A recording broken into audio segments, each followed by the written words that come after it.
Right now, somewhere in America, a storage developer is getting ready to break ground, and their project, unfortunately, it's going to fail. And it's not because of construction costs or interest rates, or they chose the wrong operator. It's because they simply didn't ask themselves one basic economic question. And that is, hey, is there an actual demand in this marketplace for what I'm about to build?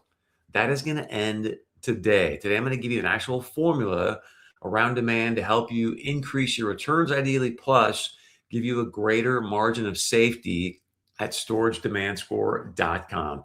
Welcome to the Self Storage Report. I'm Chris Berg, head of business development with Abernathy Holdings. We are here to help you invest better in self storage, get greater returns, and again, increase your margin of safety. What I want to do today is I'm going to walk you through just this very simple example using storagedemandscore.com. So you can go there, you can use this tool again just to help give you another metric to look at to create their actual demand in the market that I'm about to build in. Because you and I both know you got more demand than you have supply, probably gonna have a pretty good asset. If you have more supply than you do demand, probably not gonna be that great of an asset. So excited to share this with you. As they say in the coding world, I've been cooking, vibe coding, whatever the example analogy is, but let's jump right into this thing so we can walk you through this. So I put in some numbers already. This is just a random site in Philadelphia, Pennsylvania. What's great is you go to storagedemandscore.com, put in your address, then put in your projected size of the project that you're going to build. And then obviously you can use different tools out that are available, where it's tracked IQ, radius, whatever it might be, and then go. And the numbers you want to grab, and I'm going to explain why we're using total households here in a moment. This is because of the Self Storage Association 2025 demand study. This is the metric they use as they look at usage or penetration across the country. So within these particular pieces of software that most of us use, you can go in, and what's really nice here is you can actually get the data sets for 1 mile, 3 mile, 5 mile, 10-minute drive time, 20-minute drive time. You can do all 5 of these. You can do 1 of these. You can do 3 of these like we're going to do today in this example. But you get total households. You put that number in here for the 1 mile. Then go to what the current supply is. You put that number in here under current supply. And then you want to look at a lot of these pieces of software have got pipeline supply. So you want to add that number as well. Sometimes you can see here that's going to be 0. That's okay. Then what you're going to do is you're going to put the numbers in here, come up to the top. You can go, it'll say run analysis. You're going to run the analysis. Then it's going to actually give you these outputs. And these are the scores. So anything above 3.0, hey, there's a strong lot of demand, go ahead. 1.1 to 2.9, more of a maybe. Anything less than a 1, definitely going to want to be able to think twice about this. Now, this metric actually comes from Steve Cohn from Guardian Storage out of Pittsburgh. He spoke at the New York SSA, and he says, look, if I go into a marketplace and I don't see at least a 3x demand in that marketplace, I don't build. And he says, because I need to have that margin of safety, because I don't know who else might come into that market and end up adding more supply. So he goes, I want to give myself this sort of demand margin of safety to ensure that if I build here, I've got that margin of safety to increase the opportunity, the probability of me having an outstanding performing asset. So how are we coming up with these numbers? I'm going to share with you. You can see when you put the data in, you can get it at 1 mile, you can get it at 3 mile, whatever metric you want to put in, you can get the actual information.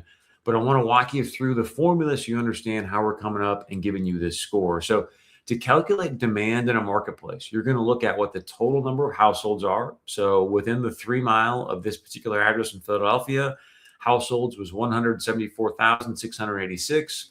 Multiply that by 0.126. You might be asking, Chris, why in the world am I going to multiply it by 0.126? And here's why. According to the Self Storage Association 2025 demand study, right now, self-storage is experiencing a 12.6% household penetration rate. So 12.6% of the households across America currently, this is now an average, so just keep that in mind. Again, you can use this number as sort of a buffer, a metric for you as you underwrite. But currently, the Self Storage Association is saying it's 12.6%. So that's where we come up with this 0.126. They also say in the self-storage demand study that the average household typically uses around 125 square feet. So again, these are some metrics you can sort of play with, but just to give you a ballpark idea of what the actual demand in your marketplace is. So that'll give you the actual demand within this 3-mile radius. Then to calculate the effective supply, of course, you're going to take current supply plus the pipeline supply. So that's what we have here. Then to calculate unmet demand, you're going to take total demand minus the effective supply. So that's going to be your current supply plus pipeline supply. So that gives us a total demand of 562,941 square feet. Then what you want to do in order to use and come up with Mr. Cohn's metric, you take this unmet demand, divide that by your project size. So I put in here that we were going to build an 80,000 net runnable square feet project. Yours might be 100, might be 70, whatever that is, but you can put that number up top there. And that's going to give you the scores. You can see you're very, very, I mean, maybe I should go look and see if we can build it this side. This is obviously a very strong score. And if I go to my 5-mile, I think the score was even stronger. No, 4.99. So, but you can see this is how you're coming up with at least some sort of objective metric to give you an idea of what is the actual demand within a marketplace. Again, not a hard, fast rule. I just think it provides you another really powerful metric as you begin to underwrite to go, okay, I know the supply. I see what's coming in. I don't really want to get into a lease-up war. What is the demand? Do I have some buffer here right now to give myself the opportunity to go in? Because we all know if you're going to go and develop storage, it doesn't happen in a day. It can take years, especially if you're out here in California, just to get the thing out of the ground, let alone what your lease-up phase is going to be. So you want to try to protect yourself with as much a margin of safety, a buffer as you can to get back to the very basics. I'm a very simple guy. Basic, simple supply and demand. So we're going to continue to improve this product for you. Would love to know your thoughts on it. Is it going to be helpful? If you've got some suggestions to make it better, we're working on some things that hopefully we're going to release very, very soon. But again, you can use this at storagedemandscore.com.